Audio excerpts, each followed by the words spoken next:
I'm Dave D, and you're watching XP Team USA.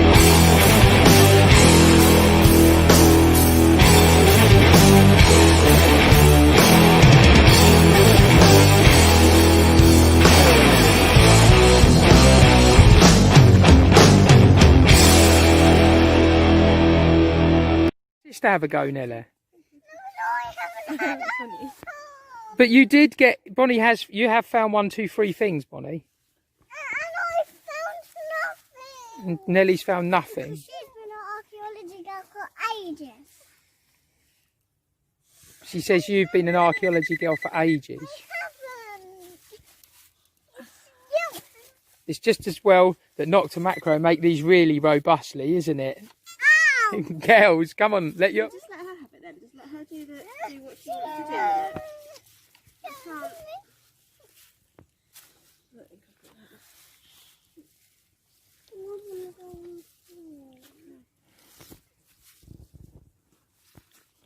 It's turned off. Oh no. Turned it off.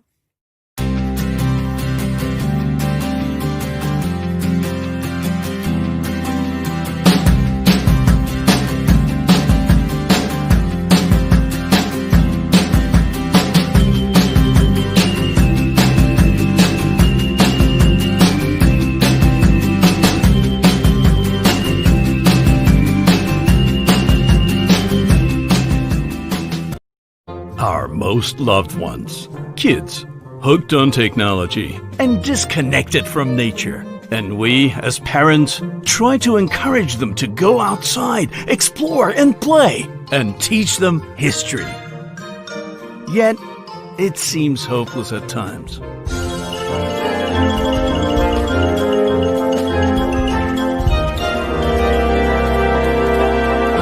Nocta Macro. Introducing the world's first waterproof kids detector series. Mini and Mini Horde. Easy to use. Lightweight and compact. Find, discriminate, and pinpoint. Just like an adult's detector. Share your hobby with your kids to build great family memories. Let your kids discover a world full of adventure. Experience and excitement of discovery right outside their door. Mini and Mini Horde. World's first waterproof kids detector series for the young treasure hunters of the future.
Good evening, everybody. Are you well? Well, I'm hoping that worked anyway. Did that work? That's better. Did we work? Did Dad see the video then? Yeah. Excellent. Good evening, Adrian. How are you? I'm all right, David. Very Marvellous. well, thank you. Well, welcome everybody to Thursday's edition of the Big Detecting Show with myself, Mr. David Sadler, and this lovely gentleman, Mr. Adrian Gaylor, Esquire. Hi, everybody in the chat room. First and foremost, Mr. Kevin Whitmore from Mass Detect Facebook group. Will Helmsley, Rick Hill, Detector Network, Scott Holden. Will Helmsley, History Unearthed, Darren Booth. I'm getting to know who people are now. Metal Dick Detecting, Davy Jones, Bob Hope, Nicola Roberts, Rod West, Rob Random, Peter Elf Melby Metal Detecting, Stan's Lad, Suffolk Searching Metal Detecting UK, Shane Holdcoff, Mr. Stephen Pettican, good evening.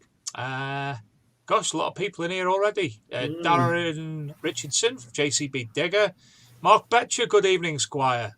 And Chris Bleach, my personal training instructor from Hit Zone Congleton, and he gave me a Zoom session today, which I hit 625 calories in half an hour. And then went on a Zoom conference call with Mr. Betcher and Mr. Terrell, etc., etc. And that's me. So, there you go. Shall we introduce our guest for this evening? I'll let you do that. I've been talking lots. No, Mr. Nick okay. West. Very exciting, interesting person on the show tonight that I've been looking forward to, Dave. No doubt you have as Certainly. well. So, Nick, you're from... good evening. Are you well?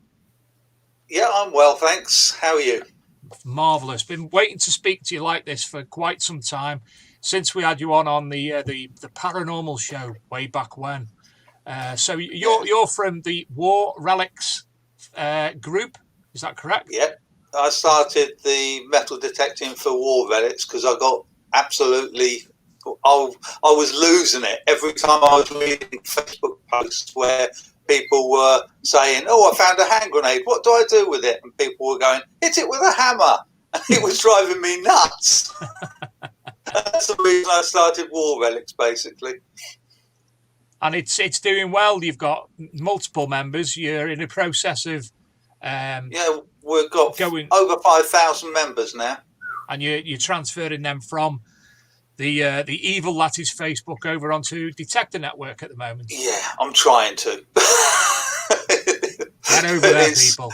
Yeah, it's not easy getting people to move, but once they're over there, they appreciate it. You don't get bombarded with all the crap you do on Facebook. Yeah. So you've been detecting as well, Nick, for 1 or 2 years? Yeah, over half a century now. You understand you were 8 when you got your first machine, Nick? Yeah. I was in the garden with my dad. Well, garden. We had... and we were digging a bed for potatoes. And I was down there helping him. And we came across a load of bullets. And we pulled these bullets out of the ground. My dad went along next door to where the local policeman lived and said, "Look, got these." He called the army. They came down. They took them apart, pulled the cordite out, put them back together and go, there you go, keep those. And that's what set me off. 52 years later, I'm still collecting them. Blimey.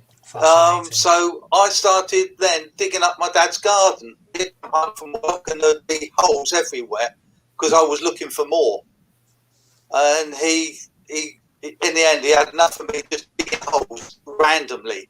So he found this old World War II mine detector. He adapted it so all the batteries were in the pushchair. So my mother would push the pushchair along. I had the metal detector, and we were, every time we got a beep, we'd dig. That was the first detector I had. Wow. So was that what, a Second World War detector or? Yeah, Second World War mine detector. Wow. Yeah, Jennifer Albury's asked in the chat room, what is Detector Network? How do we find it? Is it a YouTube channel? No. Jennifer, if you Google or if you've got an Android mobile phone, you can look for the Detector Network. And basically, it is Facebook, but solely for detecting. And there's lots gone into it and lots more coming through it. And that's where you'll find Nick's group. And we've got our own things on there as well. So it's getting bigger, so you'll enjoy it, no doubt. As I say, it's just solely metal detecting. It's excellent. I joined very shortly after it came out, and I love it. I absolutely love it. You just don't get bombarded with all the crap that you get bombarded with on Facebook. Mm. And for those watching, myself, Adrian, Nick will be guests of Scott from Detector Network this coming Tuesday night on the Detector Network YouTube channel, and we'll be chatting about Detector Network and well, I don't know actually. I'm a guest, so I don't need to speak very much. So am I. Well, yeah. Am We I? all are. Yeah, that'd be interesting. It's interesting because there's a lot of Americans and overseas people from all over Europe on Detector Network. So whereas like Facebook, you sort of tend to see your local feeds as opposed to global. So it'd be interesting what people make of the show. Well, listen, before we go any further, obviously we've got a lot to fit in. So we've got some of Nick's images that he sent over, some very exciting things to look at. But we've also got some images via the Big Detecting Show Facebook group.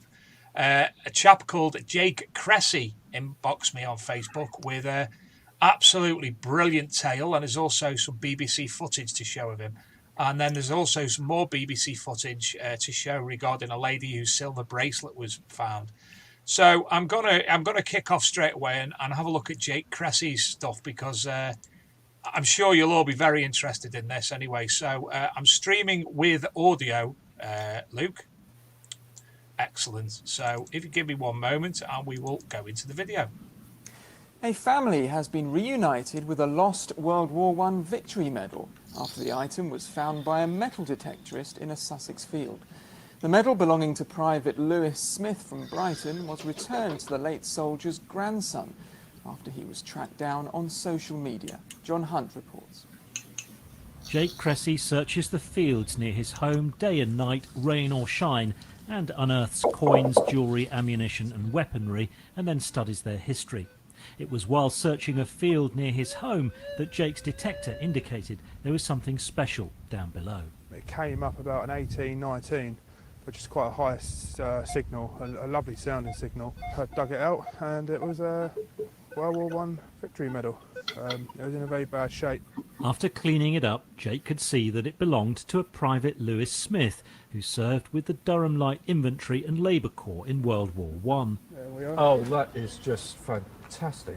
The medal was reunited with his grandson after a post on the BBC South East Today's Facebook page. We've got absolutely nothing of him. This is just, I'm touching something that he would have touched. Oh, I can't thank you enough.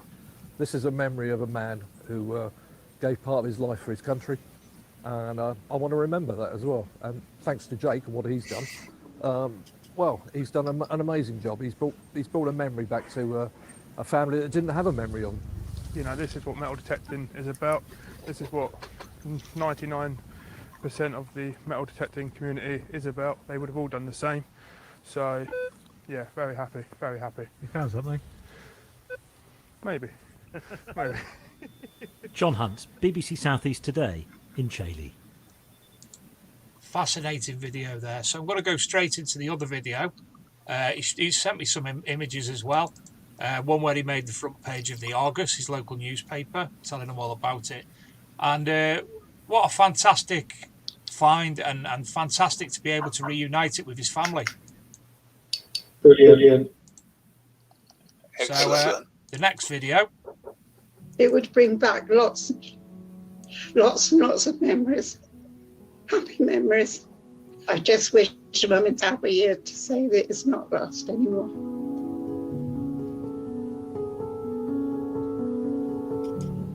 I would have been about 18 months, I think.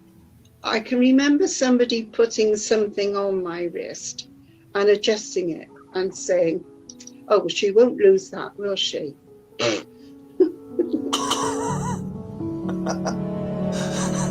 We were in a field, and next thing is a beep, and I dig this up. At which point, I knew it was something a little bit special, and then I thought, wow. And first thing was let's get this back to the family or whoever owned it.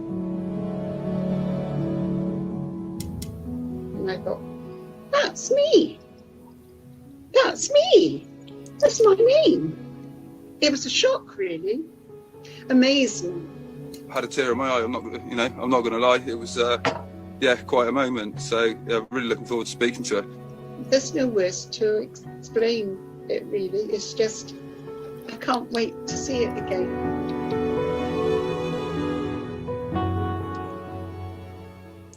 So, although the video wasn't a war relic, I actually included that because it was 1940, so it was time period. So, two fantastic stories. I mean, that's what metal detecting's all about, the community and giving back, isn't it? Yeah, definitely.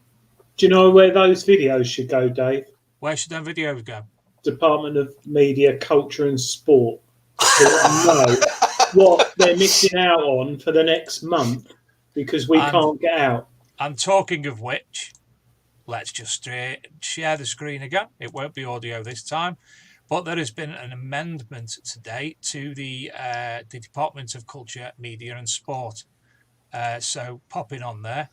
It's nothing of consequence. It's just changed the wording a little bit to suggest that you now cannot detect on private land, even if you have permission for the owner, unless it is part of the place where you are living. So if it's your garden or it's the paddock that you own next to your house, that's all right, but still absolutely the same.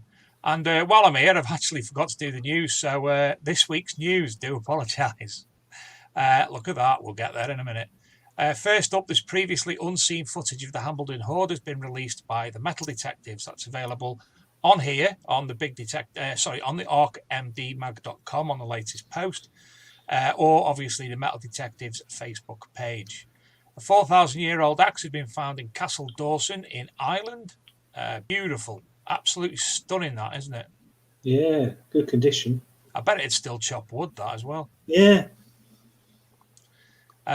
Gold coin showing the British warrior Caractacus, who led the resistance against the Roman, sold for 80,000 after being discovered by a metal detectorist. And I've forgot to add the bottom bit to that because I was rushing through it. But look at that. How beautiful is that? Lovely. Yeah, nice. I bet the faces on the ladies of the court King Caractacus were just passing by. Huzzah. There's been a lot of news this week. Obviously, in England, there's not much because of our current lockdown situation. But there's this from Australia. There's a lot of popping up news in Australia. And this is a girl called Hayley Pamplin.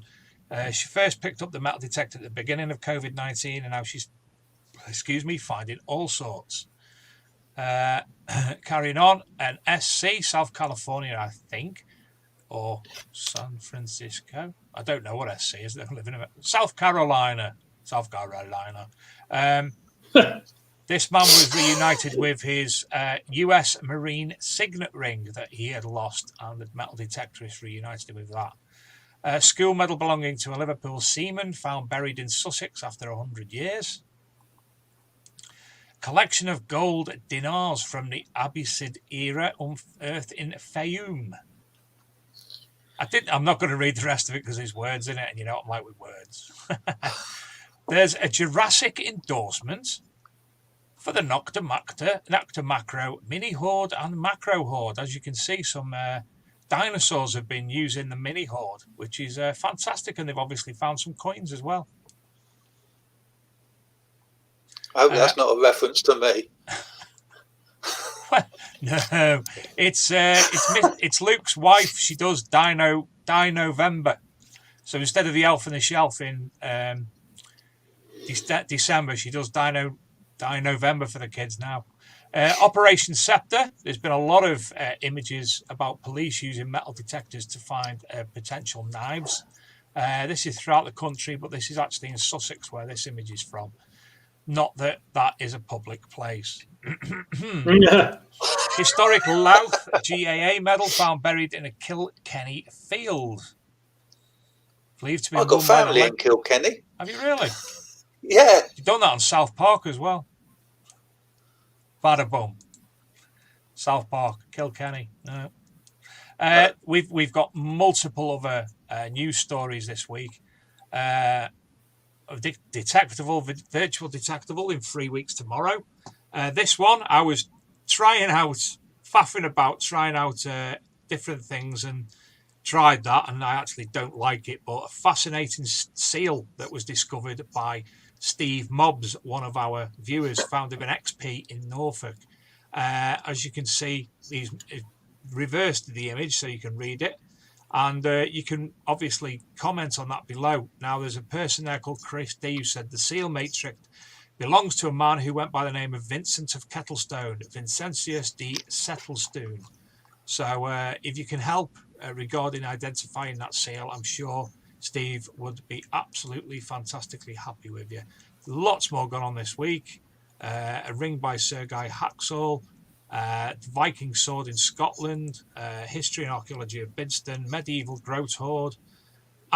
This article. This was one of the best articles that we've ever received. This is from a chap in Mexico called Octavio Del Rio Lara, and he's basically one of the archaeologists who's involved in a Britannia shipwreck in Mexico, and it's absolutely fascinating. Images and explanations is stunning, so get on that. Anyway, stop sharing, crack on to Nick, because Nick's more important tonight. Hi, Nick. I wouldn't say I'm important. I will watch a breeze through that then. Anyway, so Adrian, have you got anything you want to speak to Nick about before we start looking at his images and such like? I think someone commented in the chat, when's Nick going to talk about his typewriter? I think a lot of us are keen on the story about the Enigma machine, Nick. Very keen. How you found it, and without going into, it could last the whole show. It could.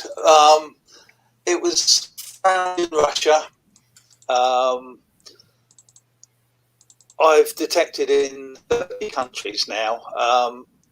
I got into Russia early when it opened up, basically, and started detecting near what was Stalingrad.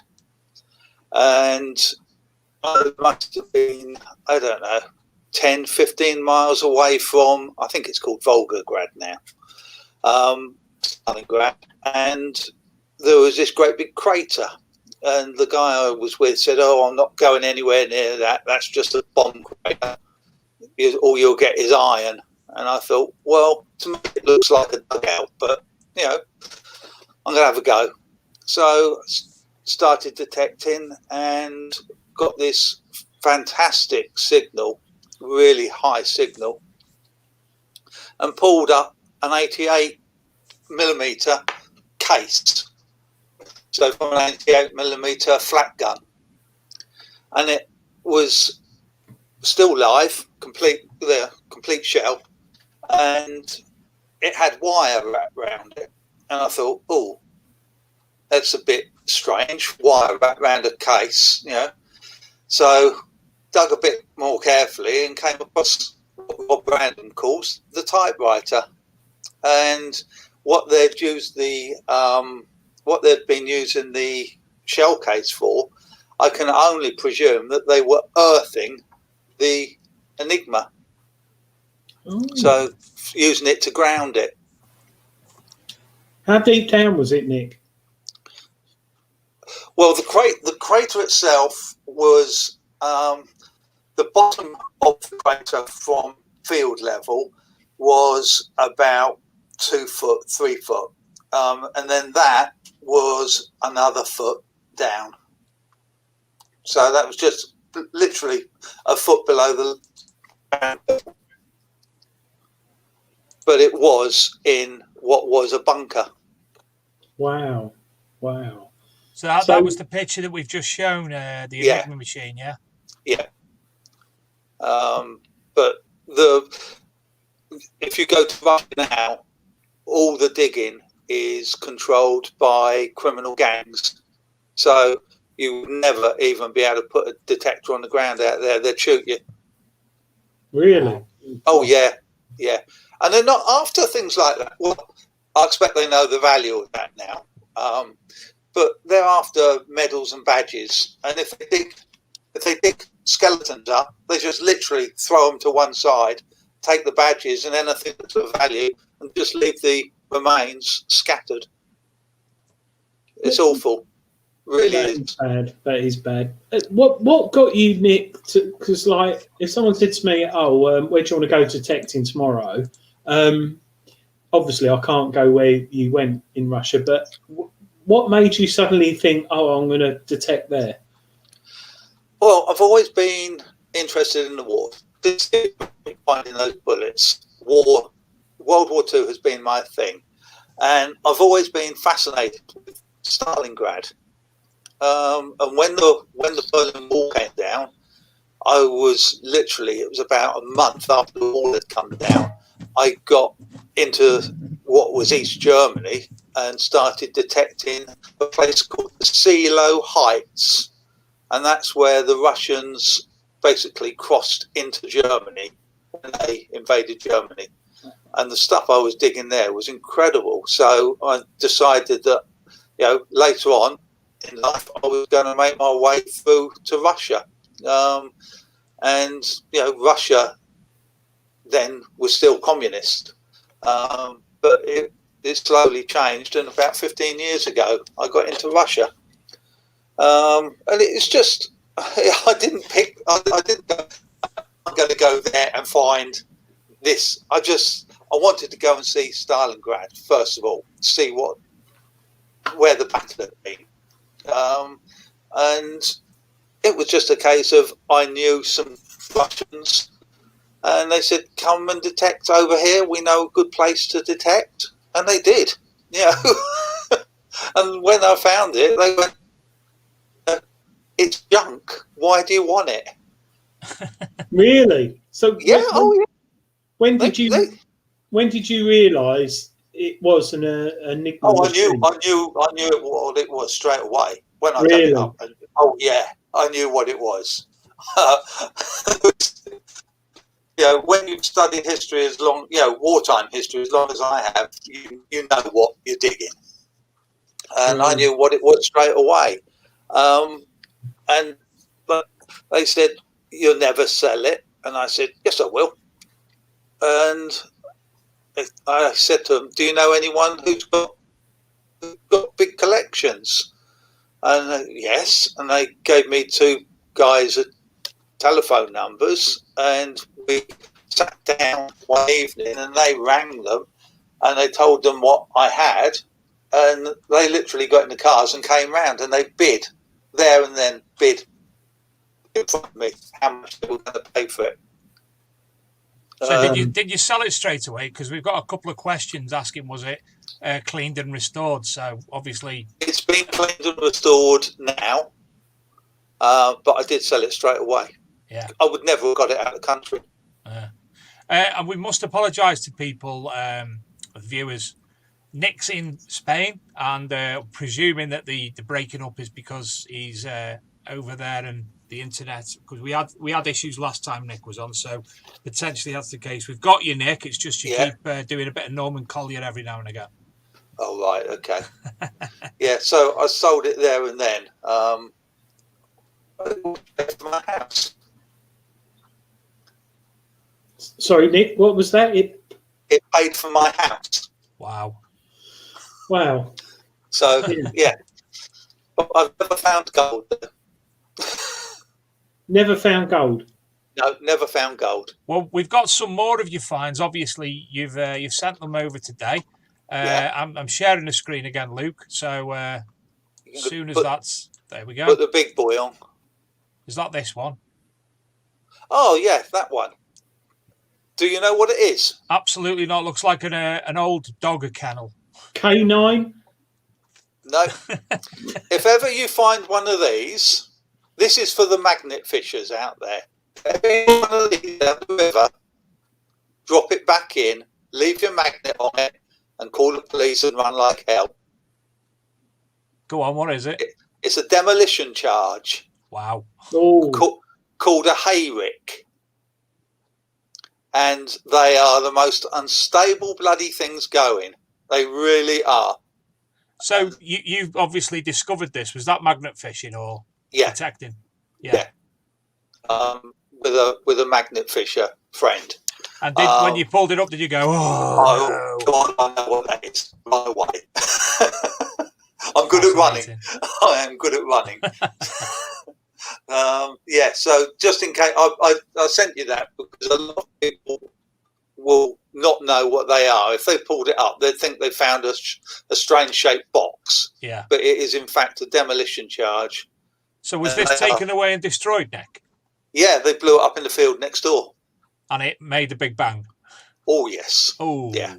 I'd love to see that. There's one I shared yesterday on the Big Detecting Show page. That was something blown up, but I take it the explosion to this would be far more intense than say, a shell or a hand grenade or something. Yeah, and it's that shape because they sat them over the steel girders. Right. So that it would blow the steel girders on the bridge. Fascinating. And a bridge wouldn't have one. It would have about 10. So when in the films we see with sticks of dynamite, it'd actually be these. Yeah. Sorry, Adrian, I interrupted that. Sorry, Dave. Whereabouts did you find that, Nick? Down in Southampton. Crikey. So stuff like that's still laying around. Oh, yeah. Still laying around. That's wonderful. Yeah. We go on to the next image. Let's see what the next one is. Oh, it's 1976. Yeah.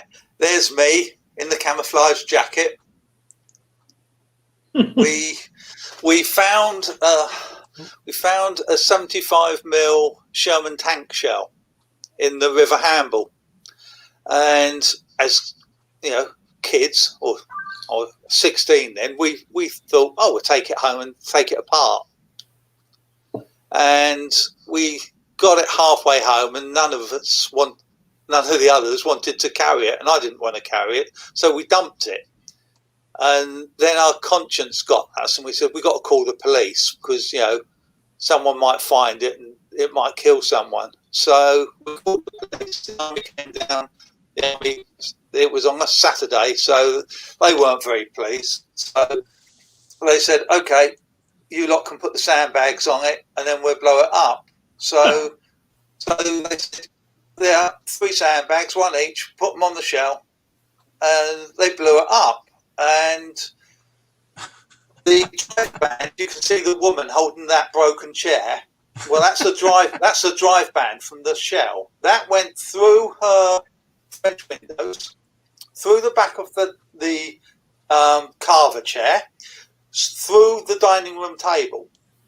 Okay, through the floorboard, and basically through the carpet and into the floorboard. And the army admitted it was an error of judgment. My 2 mates in the photo were in the back of the Land Rover. I was standing by the wall, by this woman's garden wall, and there was a copper next to me. Hang on, let me get it. So, right, if you put me on screen, right, there's a copper next to me. Yeah, that stuck between him and me in the wall. Yeah. Okay, so that's how thick it is. It literally stuck in the wall there. Okay, this bit literally stuck in the wall above me. Very lucky. So from then on, that is what woke me up to not messing around with this stuff. That gave me a wake up call. People wonder why we have risk assessments nowadays. Yeah. The army, the lads in the army got a real bollocking for that. Luke, can we go back to the images, please? Yeah, go back. So next up,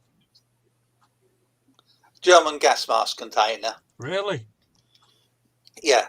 Near the end of the war, the Germans used to throw away their gas masks and use this to keep all their personal belongings in because it's waterproof. So whenever you find one, you always open it up, hoping for the best. But that was just full of water, I'm afraid. No. Yeah. Let me just Right. zoom in on this one a little bit.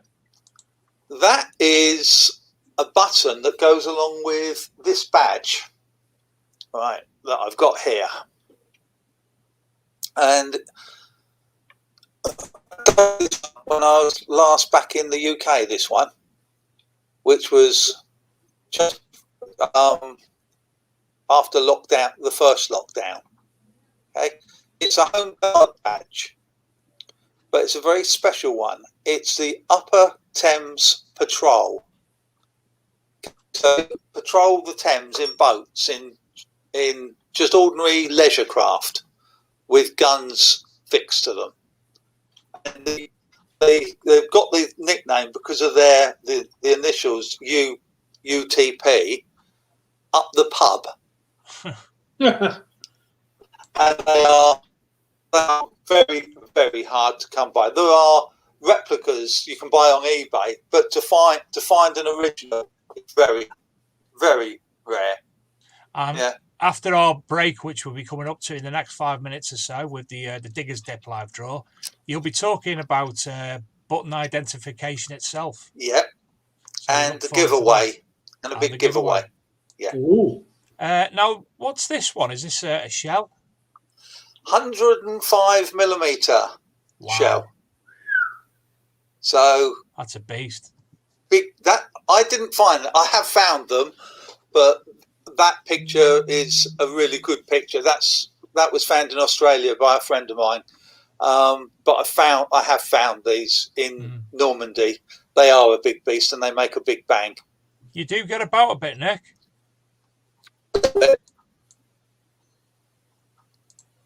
Little hand grenade? Yeah.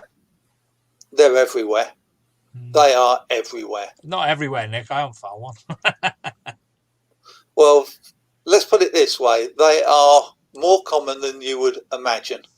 And obviously in a situation where you do find this would be a case of leave it in situ and contact the local authorities. Don't try and unscrew it because the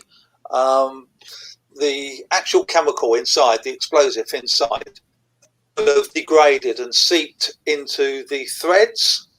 So it's been known that people have unscrewed them, and just the sheer motion of unscrewing it has set the thing off. Wow. So they're not as unstable as people make out, but you don't want to play with things like that. You really don't. They were designed to kill, and they still do. Crazy. Now, mortar round perchance? I've seen the tail fin, as a lot of people have seen with tail fins. 2-inch mortar. I just put that in because a lot of people find that type of thing and don't know what it is and how deadly they are. And they are very unstable. They really are. You just do not want to mess. One of my favourite finds. I love anything to do with the home front. Women's Land Army, is that? Yeah. And I've got the Women's Land Army badges that I've bought on eBay. Well, not brand new, but they're in perfect condition. But when you find one, it's totally different. You know, it's... I dug that one up when I was, oh Christ, about 19 years old. I dug that one. Well, listen, we'll come back to them in a bit. 'Cause I'm just going to check. It should be how long have we got? 2 minutes. So we can carry on for the time being, looking at the images.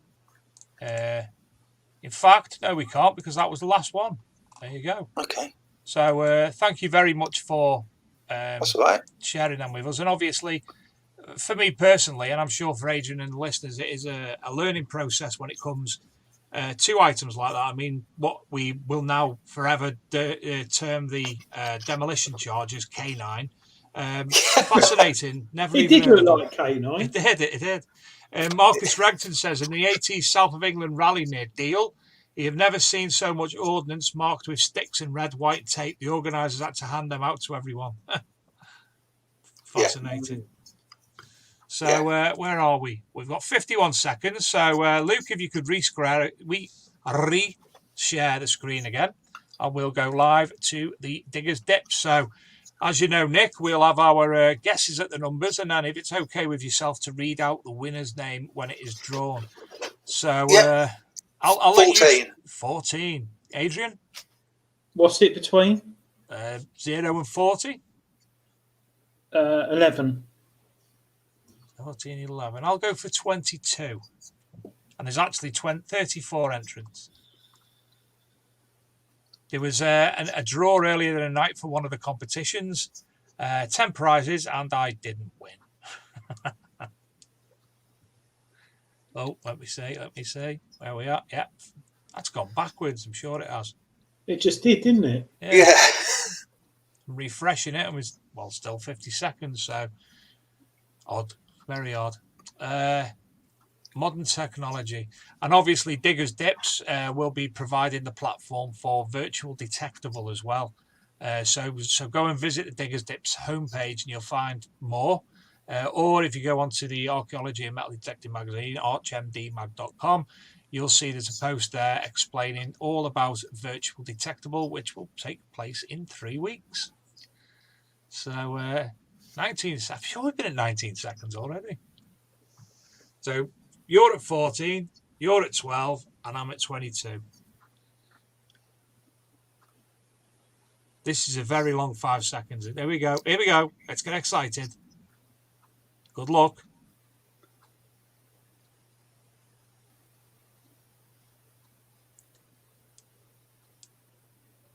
Takes 4 minutes now to get to... I bet it's Rob Random. I was just going to start cleaning coins and such like that with me composite cleaning pencil company kit. Oh, none of us are right. Failures. Number 1. 7. Oh! I can't even see that. Daz 2110. So congratulations to you, Dan. 222110. Daz 2110. You will be credited within the near future with your 10 tokens courtesy of Diggers Dips. Thank you to Chris and the team as ever for doing that. And now we should be going over to the adverts.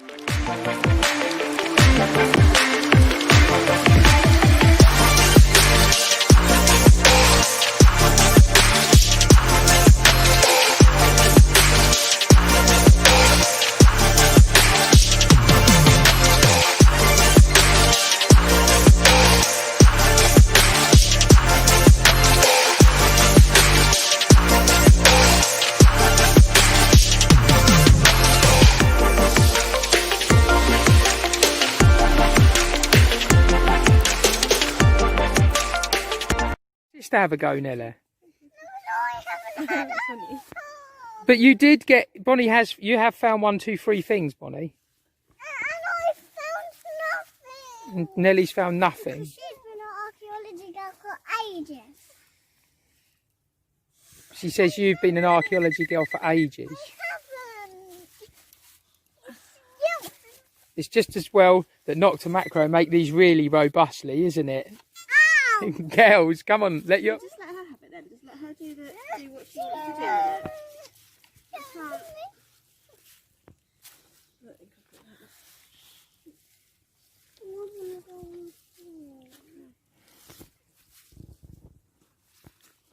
It's turned off. Oh no. Turned it off.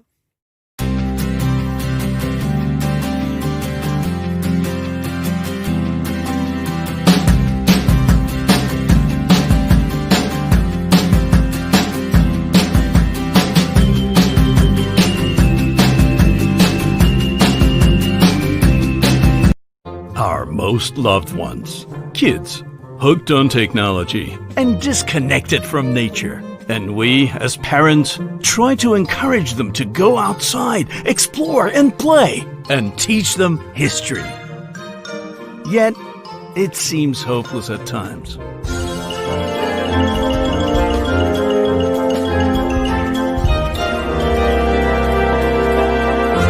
Nocta Macro, introducing the world's first waterproof kids detector series. Mini and Midi Horde. Easy to use, lightweight and compact. Find, discriminate, and pinpoint. Just like an adult's detector. Share your hobby with your kids to build great family memories. Let your kids discover a world full of adventure, experience and excitement of discovery right outside their door. Mini and Midi Horde, world's first waterproof kids detector series for the young treasure hunters of the future. I'm Dave D, and you're watching XP Team USA.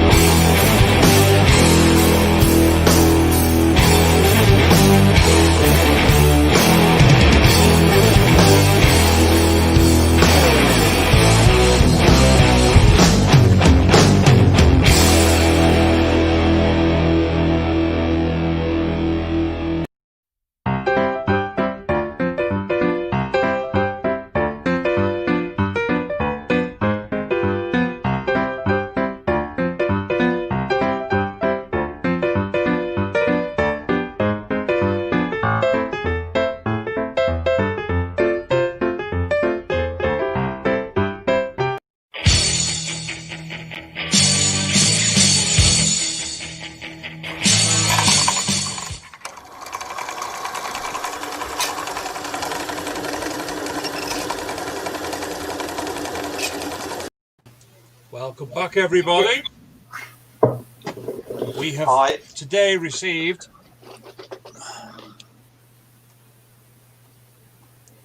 the Midi Horde. Oh, you're upgrading.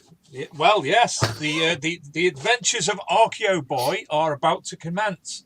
In the pack, in fact, it's time for a change. Let's change. Pete sent me a new hat. I can now watch the other one. But there's a bubble on this one. I look a mong with a bubble. Sorry, I look a Phil with a bubble. Oh, I do like a bubble hat. I don't like bubbles. I like a beanie, but a bubble. Never fathomed out what the point of a bubble is, but no, it's for going like that on people. Dave. Have it. You look cool. And there was two flyers. One of them's gone missing, and I can't find it at all. But the other LP flyer, it's promoting the Christmas specials. Obviously, the Mini and the Midi Horde are in there. The Simplex, along with one of the Nocta Macro pinpoints, is available in the deal at the moment. Lots of other lovely things. The Equinox, what's that one from Garrett called? Apex, and the Vanquish. All sorts in there. All sorts of accessories and such like. And I was speaking to Pete, and I asked him for anybody who's going to buy or is planning to buy anything from LP in the coming weeks that they get their orders in. Now, Pete said the 23rd, but I would say get it a little bit earlier, say the 21st, which is midsummer, and get your orders in then so you know they're going to come. I did also receive a fantastic prize, which is going to be reviewed, and I can't read anymore. I can't sit and read Adrian and Nick. Concentration's gone. I can't do it. But when this came yesterday and I opened it, I sat there mesmerized for an hour. Absolutely stunning. What a book. The images and the information in there. I didn't realize there was so many types of brooches. There's just absolutely. Let me see if you can look at the information inside. Absolute quality. Couldn't believe it. I think, yeah, it's interesting because apart from coins, the next biggest find is dress fittings and ornaments. And that's one of the reasons this book was written. because it's one of the next biggest finds to coins. So it's got over 1,300 pictures and illustrations, and it's been put together in conjunction with the British Museum and PAS. So if you're looking for something for Christmas, I highly recommend it. And you can get that directly from Greenlight Publishing or from LP, from Regden's, etc., etc. It really is a fascinating book. As I say, I'm still mesmerised. I've got about 8 books in my entire collection, and I've got probably several hundred books, and there's only a few that mesmerise me, and that is definitely one of them. So thank you to Treasure Hunting Magazine for sending that over. That will be reviewed in the coming week, and it will be given a fantastic review, as we did with the original finds ident. That bubble's doing me head. That's coming off. In fact, I'm off change again. Can't do bubbles. And you put this at child size. What's this? A child size bloody hat? Oh dear. Actually, could I show Nick a find I had the other week, Dave? Sorry, I didn't hear you then. I have my earphones off. Could I show Nick a find I had the other week? You help yourself, young man. Yeah, Nick, I was out the other week before we weren't allowed out. I won't go on to that too much, and I thought, oh, it's a bomb. And then I thought, oh, I don't know. And you know when you should stop digging, but I thought it doesn't look like one. So hopefully it isn't. What do you think this is? Are you sharing the screen, Adrian? I will do. Can you see it? No, not yet. Luke, can you share the screen for Adrian? There we go. Oh. Can you zoom in on that, please, Adrian? Yeah. What do you reckon that is? That's not a bomb, is it? Carjack. I don't know. It's.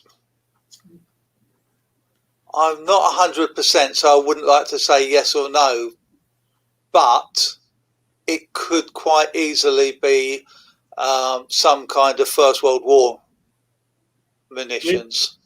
I'm sure, Adrian, if you share that to Nick's group on Detector Network, then maybe if Nick can't identify it, maybe somebody else. Have you got any other pictures, other angles? No.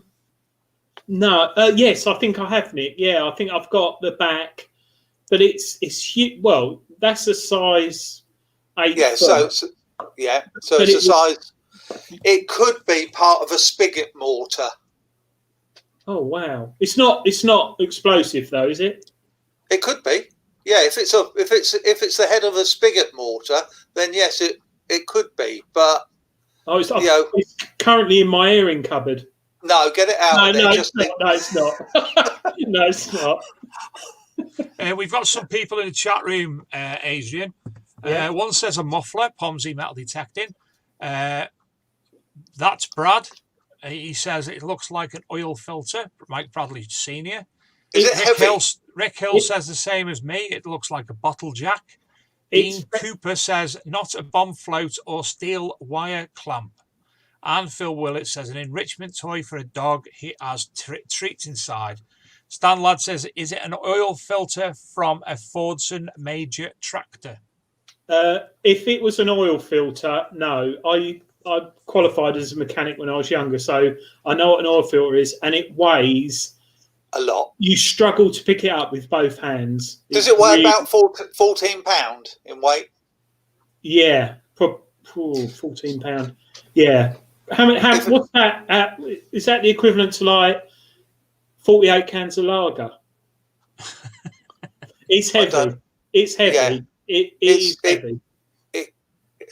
Has it got any lettering on it?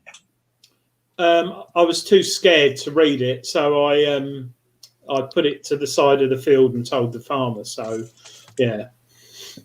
Yeah. Well, if it weighs about 14 pounds, spigot mortars were 14 pound.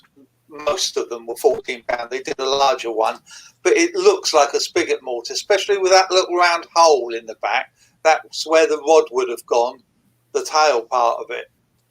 Right. Okay. All right. I'll put some pictures on Detector Network tonight on your group, Nick, and hopefully someone will be able to identify it. Yeah. So, and I'll copy them and stick them in my group on Facebook as well. We'll see what it is. Yeah, brilliant. It was about 12 inches down, so fairly deep. So it's not an oil filter. No. Anyway, we'll move on because we're getting on with time. Nick, you wanted to mention about a charity thing that you're doing with Detector Network. Right. In conjunction with Detector Network, Detecting War Relics and Detector Network are going to be doing a prize draw. So you have to go to and join Detector Network to take part in it. And then it's going to cost £10 a ticket. One prize is going to be a metal detector. Second prize is going to be a pulse dive. There's going to be books, mugs, and other bits and pieces, T-shirts and stuff. And all the money will be going to the Homes for Veterans charity. You remembered. I did. I had to write that down for him just in case. Brain's going. So there'll be quite a few prizes, and it's going to be boxes. And you choose a box with a number, and then when all the boxes are taken, we'll do the draw live. Fantastic. And we'll go straight to Homes for Veterans, and all of next year, metal detecting War Relics, and so far I think it's 5 other groups in Facebook, metal detecting groups, are going to work together to raise money for that charity.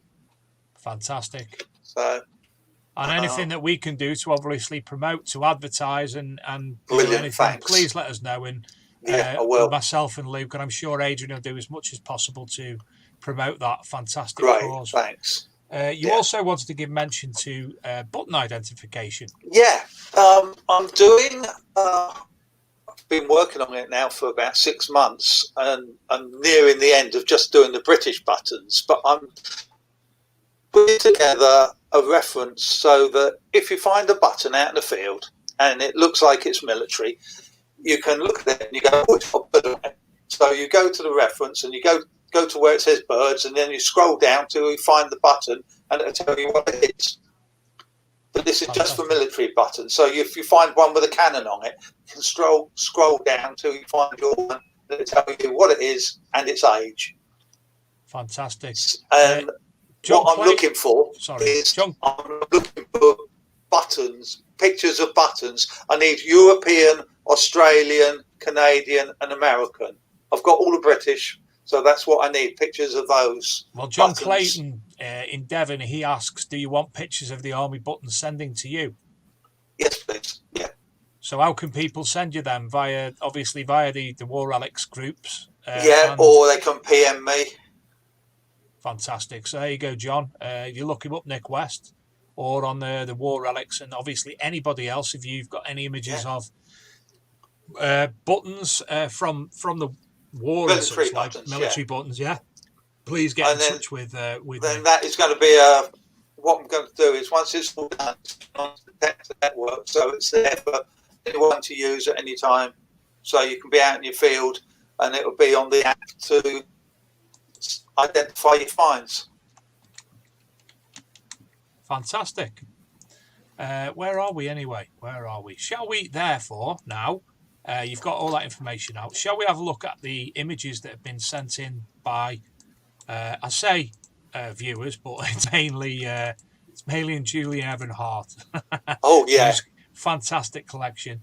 Now this was it's a Dam Busters artifact from a Lancaster EDL 825 that crashed sometime after the raids in France.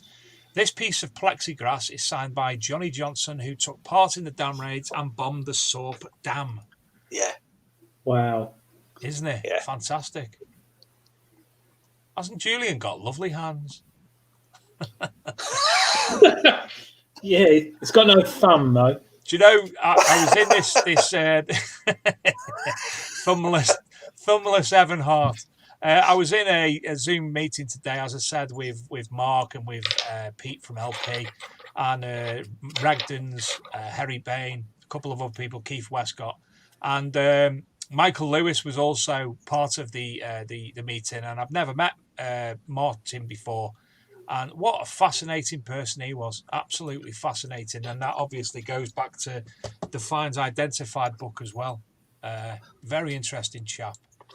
Now this... Oh, sorry, go on. Can I just show you these? I don't know how we're going to do it. Let me come out of that. Yeah, there you go. Found 6 of these. They're 9mm casings. Right. Nothing special at all.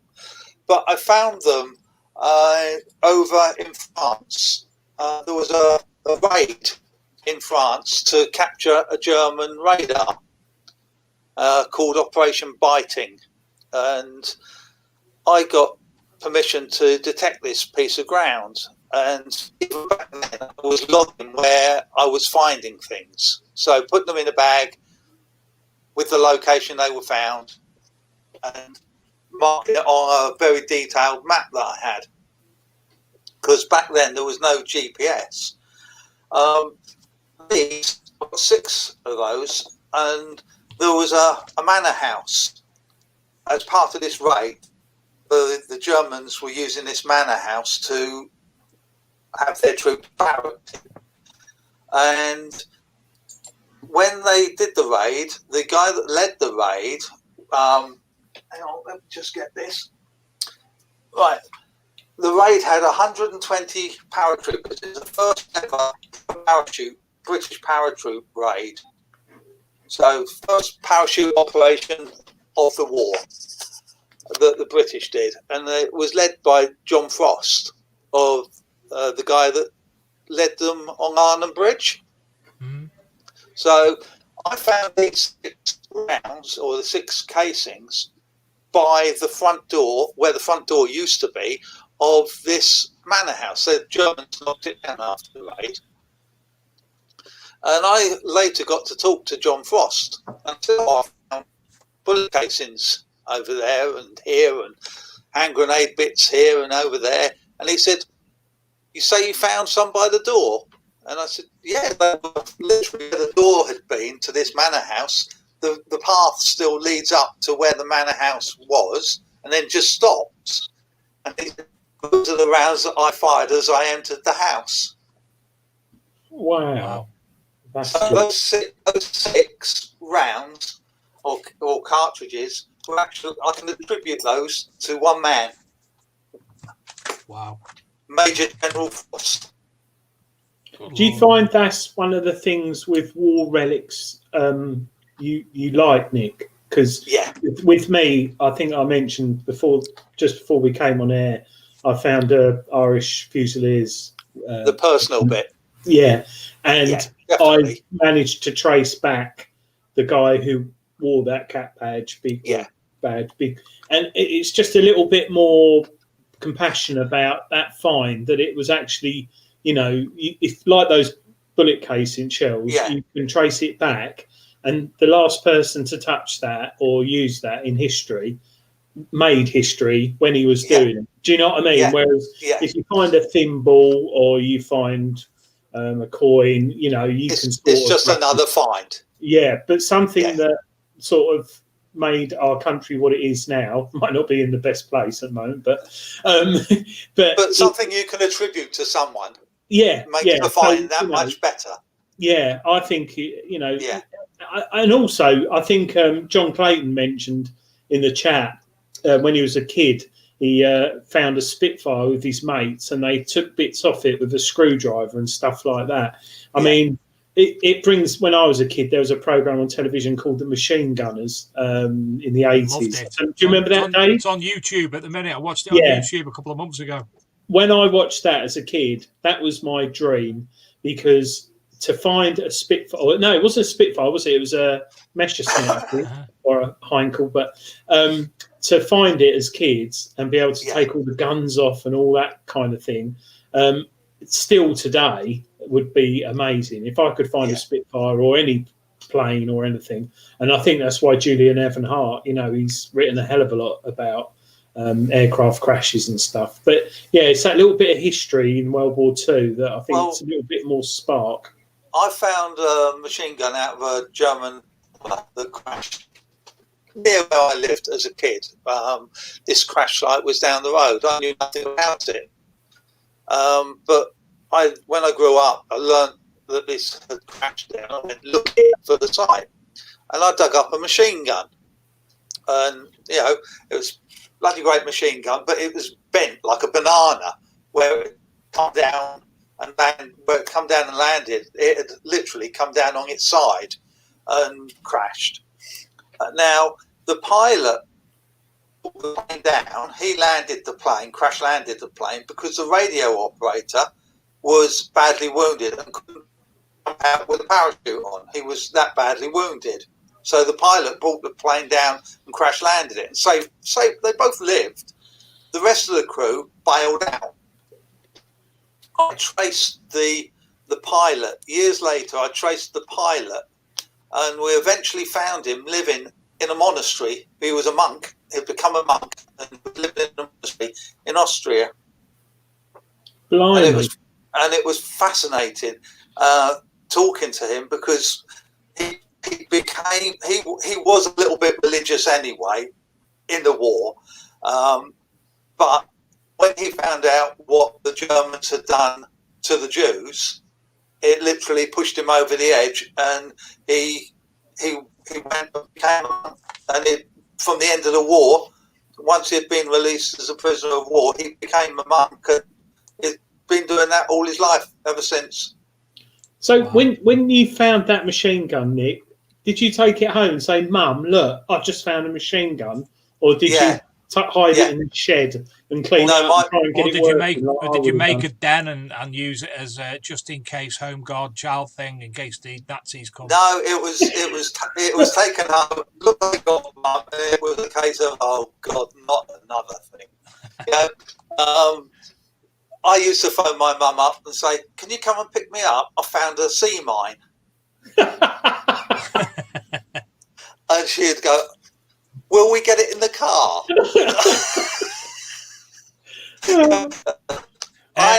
In the chat room, Nick, Rick Hill said, "Have you had a chance to look at the silver war badge number he sent you? If not, well, don't worry." No, I've got someone looking the number up for him. So it's been looked for. Stan's lad says, "Does that include militia and volunteer buttons?" There is militia and volunteer buttons site for those, so I'm not going to put those in unless I can get permission from this site to use their pictures. And Phil Willis says, "When are you writing your memoirs?" I'm not. There's too much that I don't want to know. Do an audio book. Yeah, do an audio book, but don't do it on this one because you keep breaking up. I have actually done a book, and I was going to self-publish it last year, but we had some problems with my wife's health. So hopefully, I'm going to do it in the new year. I'm going to self-publish it in the new year, and it's all about war relics, what to do, what not to do, what to touch, what not to touch. So that's there all ready to go, basically. Now, I've got another question for you, something I want to talk about. I mentioned it to you before the show, and Adrian was agog, and he's very, very interested. And I know there'll be some people who've heard this story, but many of the viewers wouldn't have. We had a show, Paranormal and the Metal Detecting, and you had an experience several years ago. So, can you tell the viewers about that? Yeah, I was in the Ardennes forest, and I was metal detecting in the Ardennes forest before it became illegal to metal detect there. With a friend, and we were about 11 kilometres away from the nearest road, so miles away. And we set up our tent, and we detected a bit. And then we decided it was time to eat, and the light was going, so we thought we'd get early night and start early in the morning. And it was very early in the morning. We heard what we thought were big tractors at first. We thought they were like logging tractors or logging lorries.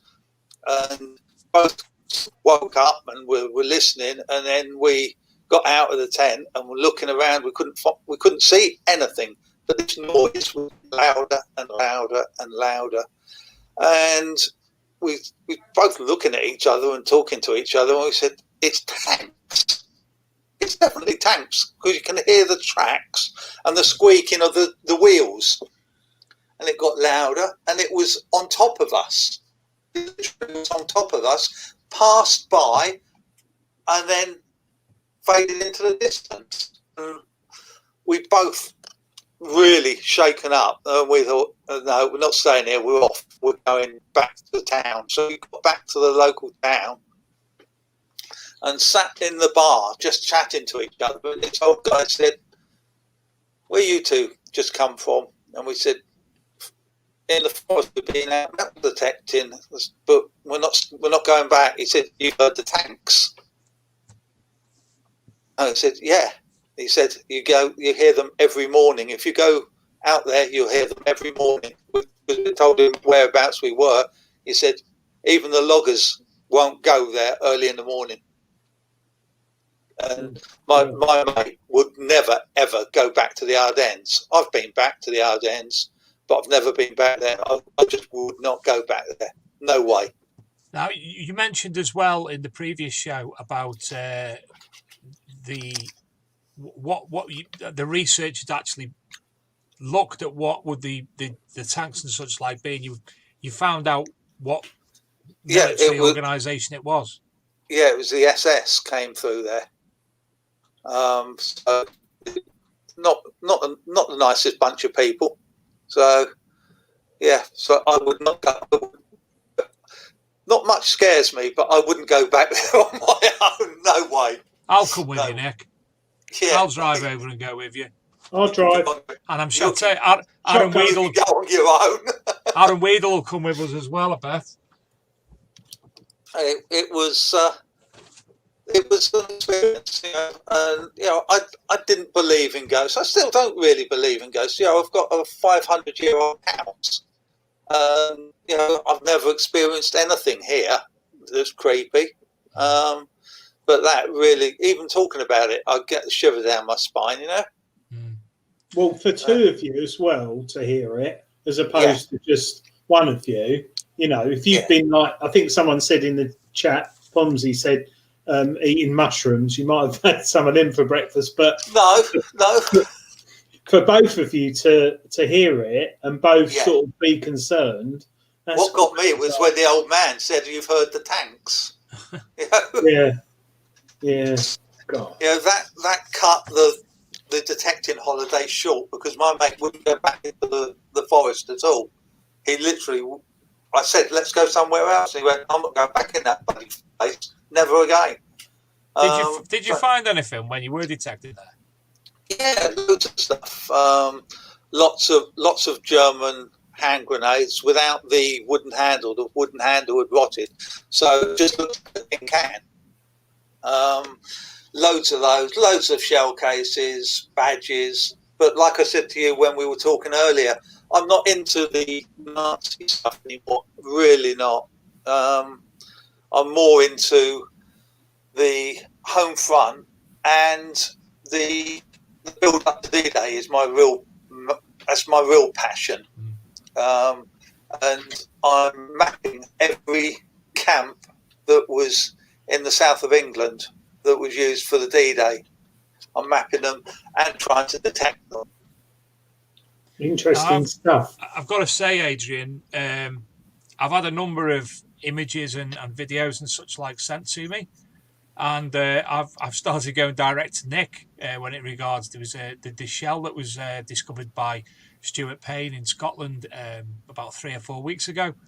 Nick identified that. My brother bought a uniform from sale room. I picked it up, and it's in my shed. And Nick was able to identify it was modern as well. So He's my go-to guy when it comes to anything military.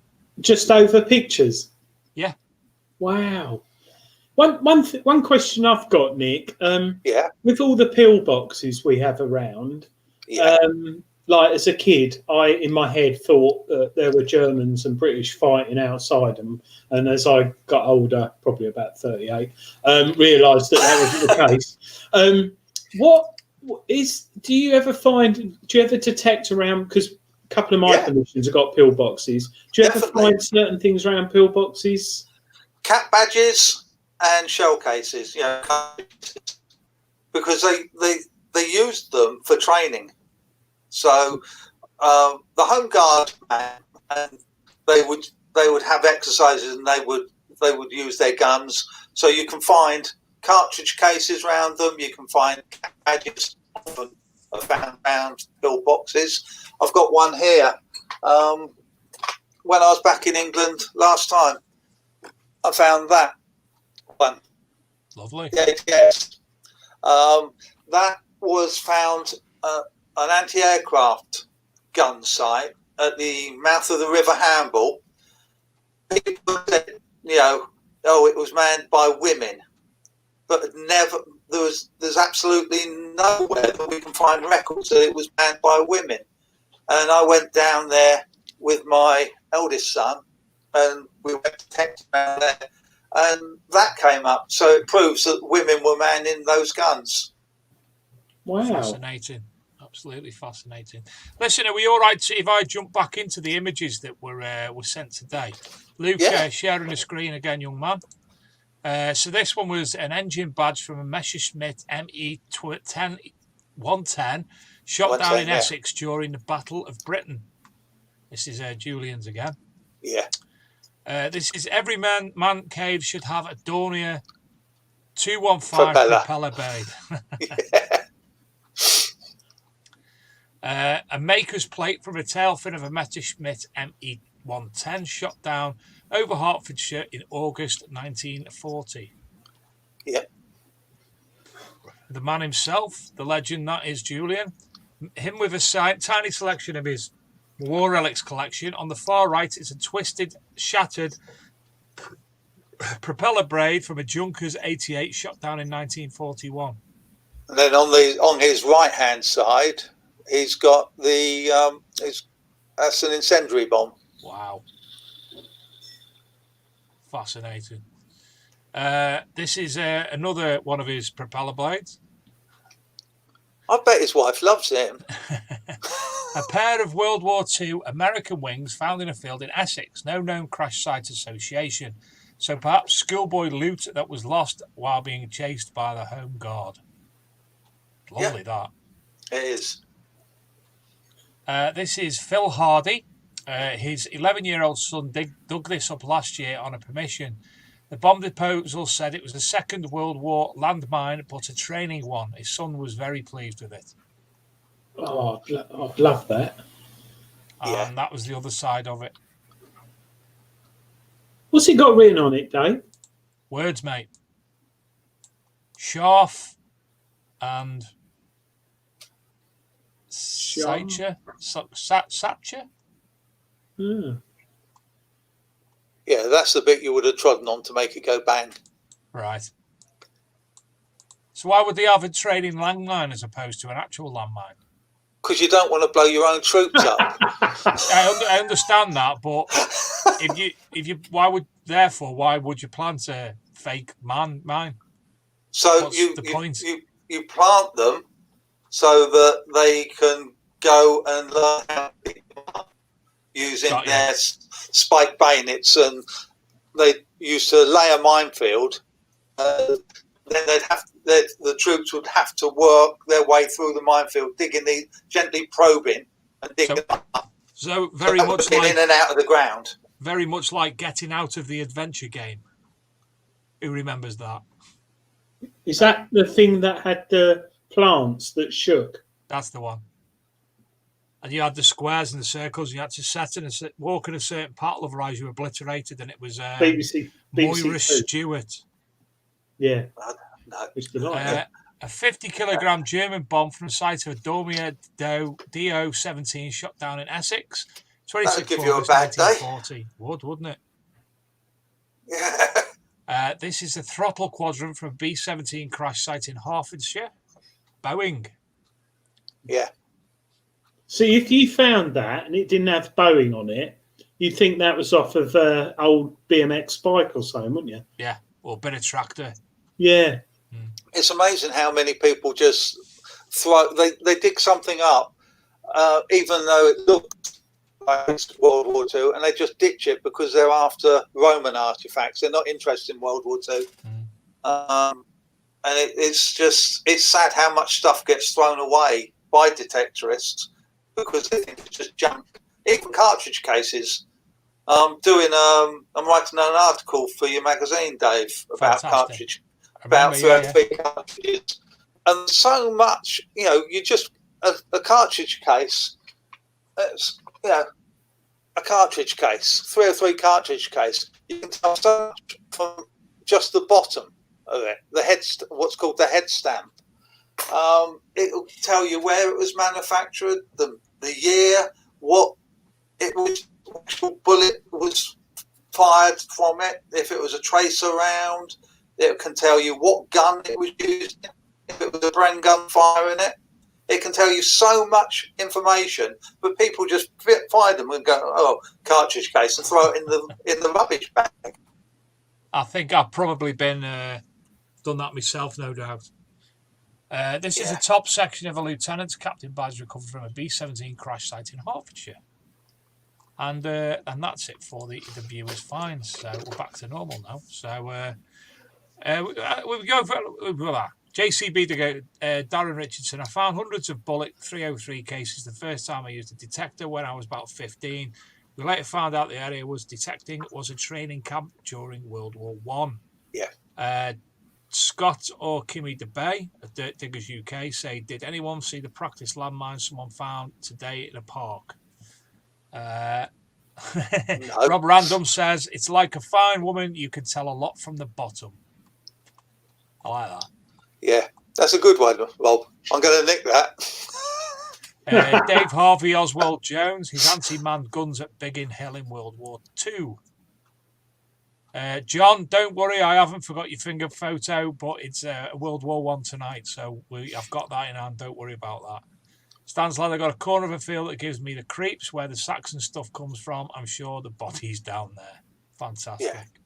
There are certain places where you detect, and it does give you the shivers. When I'm over in a few days' time, once I've quarantined, I've got 2 weeks detecting, and there's one site. It was built by Lord Lovat's snipers and commandos just prior to D-Day, so they camped there just prior to D-Day, but they built a firing range there. And one of the guys that was there got killed. He got actually killed in the range. Gun blew up in his face. And whenever I go there, I just get this real strange feeling. It's not one you can say, you're being watched, but it's just this weird feeling. I don't know how to describe it, but it's a strange feeling. And I don't know if it's because I just know the history of the place, or if there is something, not worldly. You do get. I've on my permissions. There's certain areas you go, and whether you know the history of it or not, I find sometimes there's areas you just think this is. I don't know, something about it just feels. I mean, Chris, Addicted to Bleeps, who we had on the show a couple of weeks ago. Yeah. He put a video on YouTube about a month ago or a couple of months ago, and his camera kept going funny on his GoPro or whatever, and sound went funny. He heard noises. It was windy in the field, but he went in the next field and it wasn't. So there is certain things that happen. And I'll tell you what, it'd be a good book, wouldn't it? Detecting Ghost Stories. It would be a good book. My mate who detects with me, he had someone tap him on the shoulder earlier in the year in the middle of a field, and I was probably 300 or 400 foot away, and he freaked out a bit because the guy who used to detect in the field passed away. And we wonder if it was him sort of saying, "Get off my commission." But So there was no one there? No one there. No one there at all. And he said it wasn't like a tap, it was like a proper prod. He thought it was like getting someone hitting him or something. He said it was pretty bad. But brown trouser type. Luke, Luke, can you just share the screen for me, please? If you don't mind. There we go. There you go. Oh. I've got another one in the work. Well, it's done. It's just never been published yet. But there you go. Okay. Is soft cover a PDF or is it a flip book? That's a proper book. That's one you can buy hardback. Ah. So there you go. Well, do you self-publish? I did that one, yes. And Aaron Weedle, I actually, before I knew Aaron Weedle, I actually received a book of his for review when I was sub-editor of Phenomena magazine. And it was Haunted, wherever he lives, Haunted Chichester or something like that. Chichester, yeah. I'm not 100% sure. Wherever Aaron Weedle lives, it was... Yeah, he's down in Sussex, isn't he? Yeah, so I reviewed that book years before I knew Aaron. So you got two of us who were paranormal types, or I was. I'm retired now. But I could still put a book together. Certainly think about putting a book together because we've got all the information from the show. Nick, Luke messaged me. I missed the message, and I'm presuming when you were talking earlier about the place, there you are, Haunted Chichester by Aaron Weedle.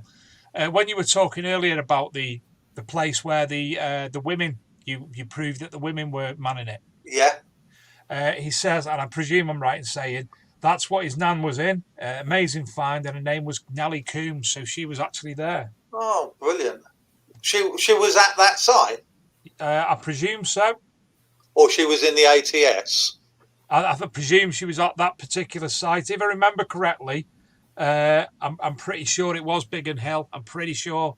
No, he will confirm it for me. Yeah, if it was this wasn't found at Biggin Hill. This was found down between Portsmouth and Southampton. Sorry, I'm confused. The Biggin Hill one was a commented thingy. It was the one that you were on about. Oh right, sorry. Down at Hamble. Yeah, I'm pretty sure that's the case. That's interesting. I'm just waiting for a text to confirm that's what he was on about, because it was at 21:19. So, anyway, listen, gentlemen. Well, it's been fantastic. It's 9:30, and I'm going to have to let Luke go because we all know how busy he is. Yeah. So, Nick, obviously, we'd love to have you back on in the future to discuss the website that you're creating. Obviously, in some respects, we'll try and help out with the advertising and whatnot for your competition on Detector Network. And it's been fascinating.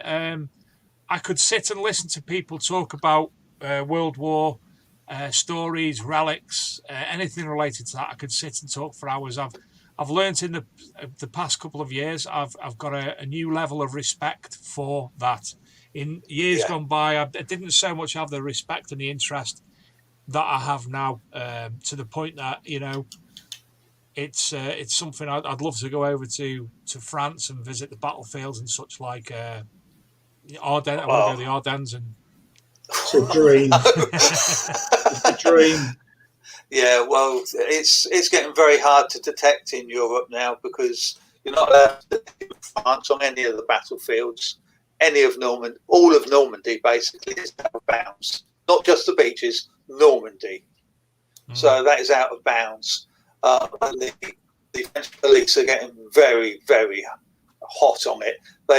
They take all of your stuff away, like your detector, anything that you use for digging, they take all that away, and you get a fine of, it was €5,000, but it's gone up, and it's gone up. I think it's in the €20,000 mark now. Wow. So they're getting really high. Belgium, you're only allowed to detect in certain areas if you've got a license, so it's getting really complicated. As it should in them parts. There's death Yeah. on the cards if you go them places. So, Yeah. well, anyway, Nick, absolute pleasure to have you on with us tonight, and Been obviously great a pleasure talking to you. to see Adrian again. So obviously we will look at getting you back in the new year. I think we're booked up till about the 14th of January now. I think. Adrian, you've semi-confirmed a guest. You've got a confirmation. You just need to set the date, haven't you? Yes, Chris Cutler from Archie UK, who found some very interesting gold coins, which are basically going to make a few changes in history. He's going to come on the show on January the 14th, and he's also got his website where Archie UK. He spends all the time researching old maps and permissions and stuff like that. So really interesting guy. He was in the national press last week, I think, Daily Mail. And Archie UK for metal detectorists is definitely a go-to website, isn't it? Yeah. I think, and I presume a lot of people in the chat and watching tonight have been there, but if not, take a look. You subscribe and there's a membership. But I found out my local pub down the road has got a Roman wall going around it, which you wouldn't have known otherwise. It's not clearly on maps, but I found that out on there. So yeah, he's coming on January the 14th. And there's a brief look at the site. It's got so much info on there. It's unbelievable. Excellent. But he is a proper detectorist, so he knows what he's talking about. He's been doing it for like 40 years, I think. Fantastic. Right, gents, so we will end the show. Thank you as ever to Luke. It's been absolutely fantastic, obviously, production again as ever tonight. We apologise for Nick's in and out, sadly. Spanish. We always have a technical issue. Every week, without fail, something doesn't work. So tonight it was your web. Yeah, blame the Spanish. But, well, I'll see you gents on Tuesday evening. Yes, don't forget, we will be live on Tuesday evening of guests of Scott Holden of Detector Network on the Detector Network YouTube channel, but we will be sharing that to the big detecting show and Archaeology and Metal Detecting Magazine Facebook groups and pages, so you'll be able to find us there anyway. So it's good night from me. And good night from me. Thanks, Nick. That's all right. It's been great meeting you both. Fantastic. Good night, everyone. Cheers, Lou. Have a good night.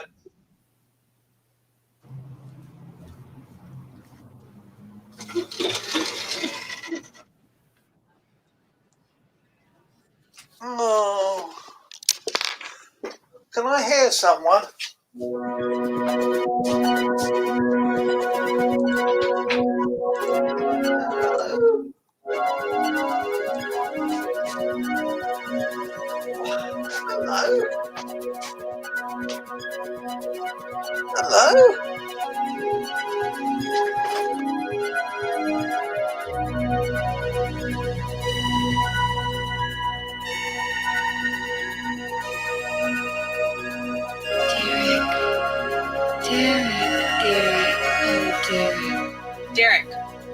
Derek, hi. Hi, my name's Derek with a D. Welcome to Guns and Ammo and the ammo section. Can I get you a gun? Yeah, I'm looking for a metal detector. Do you guys have those here? Yeah, we got all kinds. We got rifles, short range, long range, pistols, airsoft, BB, revolvers. I'm not interested in buying a gun. I want a metal detector. Just take a gun home with you. Okay. We don't do background check. Derek? No mental whatever. I'm just trying to buy... Crossbow. No. What? AK-47, extended mag, no papers. No, I'm not trying to shoot up a school. Okay, Derringer, small, gold, plated, engravings of scorpions and roses, mother of pearl grip, 2-shot Remington. That actually sounds really cute. It fits in your purse. It's a great conversation starter and take to a party. Show your friends. It's feminine, but still. Wait, I don't want to buy a gun. I want a standard beat frequency oscillation metal detector, and if you don't have one, I'll go. Whoa. Shh. Who told you about that? Come here. What did you just say? You heard me? Shh. Keep your voice down, all right? Come here. Come close to me. Close to me. Close. Shh.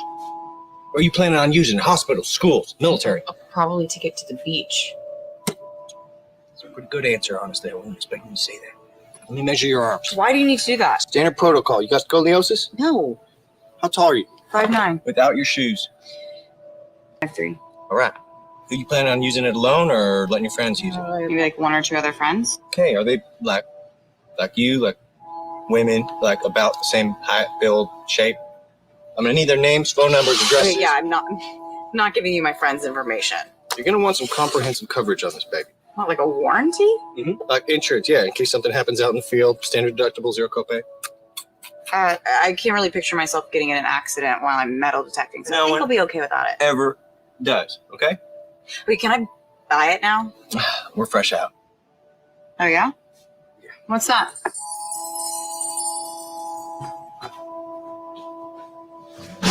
It's not for sale. Why? My friend Craig gave that to me. He got hurt while he was using it. Well, does it work? Yeah, it works. Maybe too well. Please, just sell me that. Yeah, you're acting like you can just take a metal detector out the store, start waving it around like whoop-de-doo. Okay, this ain't a toy. This ain't a gun or something, okay? It's a sophisticated piece of equipment. You got to know how to use it. There's a 5-week mandatory course you got to go through. 50 hours online. You know what? I'm just going to go somewhere else to buy it. Whoa. Come here. Can you help me? You said you need it today. Today. All right, if you need it today, I might be able to help you out. Cut some tape, pull some strings. Follow me. Don't touch anything. Keep your mouth shut. Store's closed. There's no one here.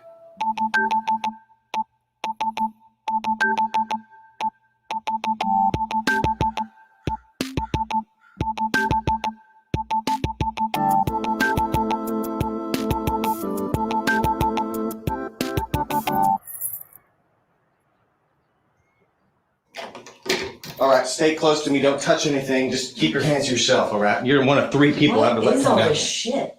This is my personal space, all right? Don't touch anything. Get your hands off of that. You're not going to understand it. Is this even part of the store? This is technically storage, but you tell anyone about this, I swear to God, I'm going to lose my goddamn job. Ew, is that lotion? Hey, get the fuck. God damn it. I have dry skin. I don't need to explain myself. You just sit down, all right? And stay still, goddamn it. You want a metal detector or not? Yes, that's the only reason I'm here. So you do want an MD? All right. I didn't think you did. The first rule of MD is we don't talk about MD. All right? Okay. It stands for metal detector, in case you didn't know. This look like anything to you? The money? You see that little swastika on there? That's Nazi gold. It's fake. Listen, there's a dark underbelly to this world, and it's sick, and it's twisted, and it's not for the meek. And once you go down that rabbit hole, Alice, there ain't no coming back. You get me? Are you listening to me? I'm listening. Are you ready to find things that you can't unfind? Yes or no? Yes. I'm talking about chemtrails. Ever heard of them? Russian satellite debris. Ancient aliens. It's all real, and it's all right below our goddamn feet. Oh my God. That's what I said the first time Craig gave that to me. You can't find that on Amazon or anywhere else. I looked. It doesn't exist. You better open wide, sweetheart, because it's a lot to take in. We got a lot to cover. Help you pack the lunch? The moon landing was a fake, okay? We've been up there, but we didn't film it. Because we found stuff up there, all right? Lizard people, they're real, all right? If you encounter one, you stay away. You see this piranha skeleton? Yeah. They found it on top of Mount Everest. Explain that. That's aliens communicating with each other over our airwaves. Disinformation. They flood the system with bogus claims, and then the real stuff just slips through the cracks. But I can find it and sniff it out. Potting soil. Are you trying to kiss me? No, I'm not trying to kiss you. All girls think about it.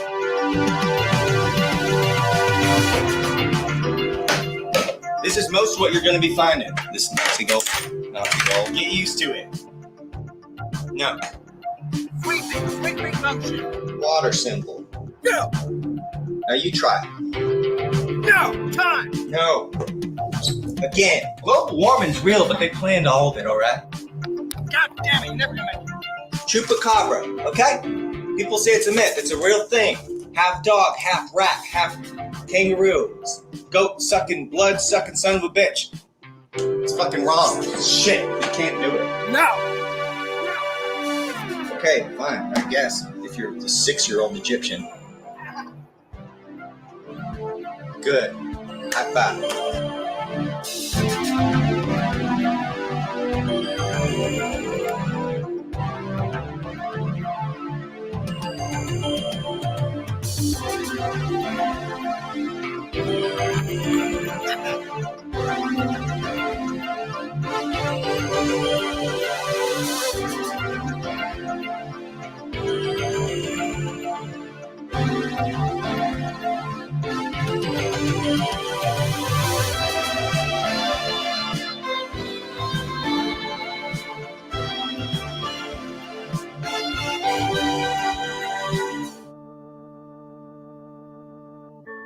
Great. That's good. Is This that it? copy's for you.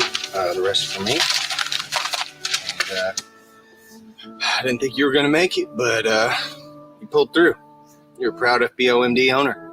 The bow's my touch. I'll just put it on there. Doesn't make anything. You want a bag for that? Yeah.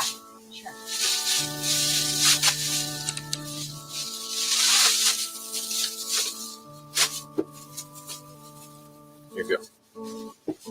Well, I really, it was Bye, not. Donald. Thanks. You're great. Remember, all sales are final. That's okay. I'm not going to be returning it. I was just joking anyway, so you could come back anytime. Just bring it back, and I definitely won't, but thanks. I'll see you in the field. There's a field out by Arby's. Me and Craig go to sometimes, mostly cans and junk. But he found an Indian head penny one time. I'll find you on Facebook or Instagram or Twitter or whatever. My number is just on the receipt there, so just literally call me anytime. Are you still in the store? Or? She's gone.